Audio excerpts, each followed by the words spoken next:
হযরতে আলী রাদিয়াল্লাহু তাআলা আনহু, আপনাদের মনে আছে কিনা সিফফিনের যুদ্ধের কথা? সিফফিনের যুদ্ধের সময়ে, সিফফিনের যুদ্ধের আগ পর্যন্ত হযরতে আলী রাদিয়াল্লাহু তাআলা আনহু সর্বশেষ যে ভাষণ দিলেন, তিনি তখনও এই তাসবিহে ফাতিমির কথা তিনি বললেন এমন একটি আমল আমি শিখেছি নবী করিম সাল্লাল্লাহু আলাইহি সাল্লামের জবান মোবারক থেকে, আমার স্ত্রী হযরতে ফাতেমা রাদিয়াল্লাহু তাআলা আনহার মাধ্যমে, এবং সে আমলটি আমি আজকে পর্যন্ত সর্বশেষ নামাজ পর্যন্ত আমি করে গেলাম। আমি বিশ্বাস করি, আমি আশা করি তোমরা আমার ভাই ব্রাদার যারা রয়েছো, যারা আমাদের সাহাবী, আমাদের ভাই রয়েছো, তোমরা যদি প্রতিনিয়ত আমলটুকু করতে পারো তাহলে আল্লাহ তাআলা তোমাদেরকে জান্নাতের মেহমান বানিয়ে দিবেন। বন্ধুগণ আমার, আল্লামা ইবনে কাইয়্যিম আল-জাওজি তিনি বলেন, আমি প্রতিনিয়ত এই দোয়াগুলো পড়ছিলাম। প্রত্যেক দিন ফরজ নামাজের শেষে আমি কন্টিনিউয়াসলি দোয়াগুলো আমি পড়ি। আমি সুবহানাল্লাহ 33 বার পড়ি, আমি আলহামদুলিল্লাহ 33 বার পড়ি, আমি আল্লাহু আকবার 34 বার পড়ি। এভাবে আমি প্রত্যেক দিন আমল আমি করেছি। আমার একেবারে বয়সের শেষ দিকে আমি চলে এসেছি। মৃত্যুর পূর্বে তিনি ওসিয়ত করেছেন, বলেছেন, এত বছর আমি আমল করলাম, কখনো কোনোদিন আমার খাদেমের প্রয়োজন হয় নাই। আমার পানি কেউ এনে দিতে হবে, আমাকে কেউ ধরে সামনে আগায় দিতে হবে, আমার হেল্প কেউ করতে হবে, আমার খেদমত কারো করতে হবে, এমন কোনো কিছুর প্রয়োজন হয় নাই। আমি শুধুমাত্র একটা খেদমত নিয়েছি, সেটা হলো নবী করিম সাল্লাল্লাহু আলাইহি ওয়াসাল্লামের আমল আমি করেছি। প্রতিনিয়ত ফরজ নামাজের শেষে তাসবিহগুলো আমি পড়েছি। আমি ইন্তেকাল করার এই আগ মুহূর্ত পর্যন্ত, এই শেষ অসুস্থতা পর্যন্ত আমি বললাম আমি এখন হয়তো মারা যাব, আমার কাছে এমনটাই মনে হয়, কিন্তু এই শেষ পর্যন্ত আমি দেখেছি কখনোই আমার কোনো খাদেমের প্রয়োজন হয় নাই। অতএব তোমরাও আমলটা কন্টিনিউ চালিয়ে যাবে। বন্ধুগণ আমার, আরেকটি হাদিস থেকে শোনাই। নবী করিম সাল্লাল্লাহু আলাইহি সাল্লাম বলেছেন, কেউ যদি নিয়মিত তাসবিহে ফাতিমি পড়ে, আর এগুলো সাধারণ কোনো কিছু মনে করার সুযোগ নাই। প্রথমে পড়া হয় সুবহানাল্লাহ। সুবহানাল্লাহ মানে হলো আল্লাহ তুমি পবিত্র। জোরে বলেন, কে পবিত্র?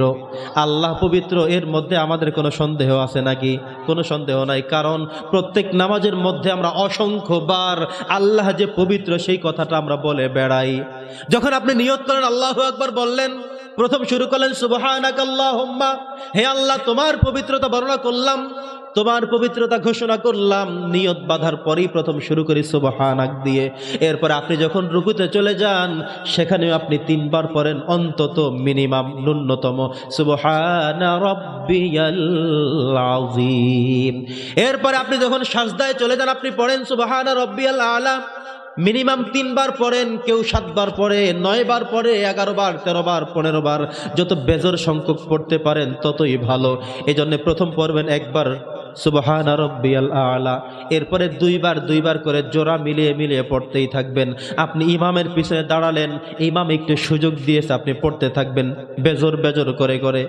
প্রথম তো একবার হয়েই গেল, আবার 2 বার পড়লেন, 3 বার হলো, ইমাম এখনো ওঠে না, আবার 2 বার পড়লেন, 5 বার হয়ে গেল, ইমাম এখনো ওঠে না, আবার 2 বার পরে ফেলেন, 7 বার হয়ে গেল, এখনো ওঠে না, আবার শুরু করলেন, দেখলেন ইমাম এবার তাকবীর শুরু করলো, তাহলে আপনি 2 বার পরে তারপরে ওঠেন, বেজরটা মিল রাখেন, কারণ একটু দ্রুত পড়া সম্ভব, বেশি সমস্যা হবে না, ঠিক কিনা বলেন? এই জন্যে যতবার আমরা সুবহানাকা বলবো, আমার আল্লাহ আমাদের প্রতি তত বেশি খুশি হয়ে যাবে। আমরা যখন তাসবিহে ফাতিমি পড়ব, প্রথম কথা হলো সুবহানাল্লাহ। এটা যদি আপনি 33 বার পড়তে থাকেন, বললেন আল্লাহ তুমি পবিত্র, আল্লাহ তুমি পবিত্র, আল্লাহ তুমি পবিত্র, এভাবে করে বলতে থাকলেন, আল্লাহর কি এটা গায়ে লাগবে না? আল্লাহ কি এটা শুনবেন না? আল্লাহ কি এটা বুঝবেন না? কোনোভাবেই হতে পারে না। বরং আল্লাহ শুনবেন, দেখবেন, জানবেন, বুঝবেন, খুশি হবেন, আর আপনার জীবনের সমস্ত গুনাহগুলো মাফ করে দিবেন।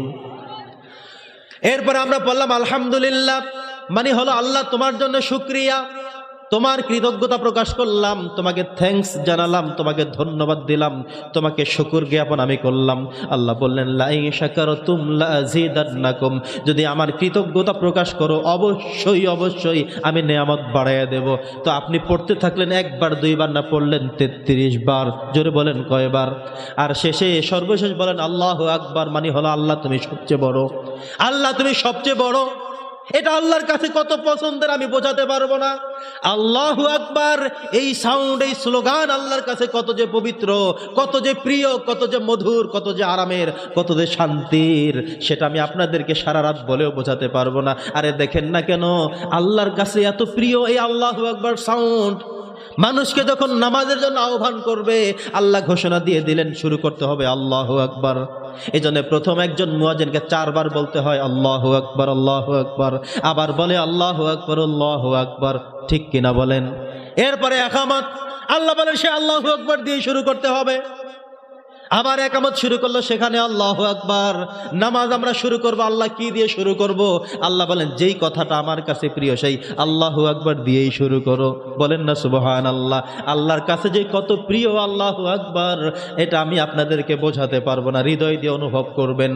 নামাজের মধ্যে ইমাম সাহেব শুধু আল্লাহু আকবার দিয়ে দিয়ে পরিবর্তন করেন।